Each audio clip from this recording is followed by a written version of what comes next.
rawatib itu yang melekat dengan sholat fardu dan menentukan untuk memperbaiki sholat fardu, menambah. Jadi kalau kurang khusyuk ditambah dengan sunnahnya disebut rawatib.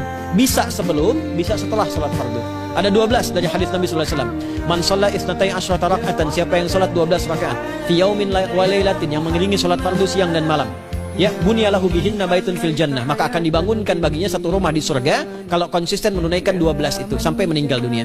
Sahabat yang mendengar itu mengatakan kompak semuanya, sejak mendengar hadis itu kami usahakan istiqomah sampai meninggal tidak meninggalkannya.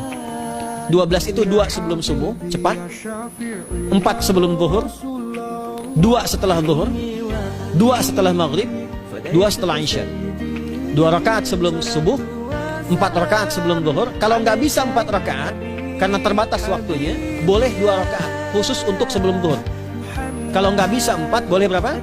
2. Dalilnya hadis Ibnu Umar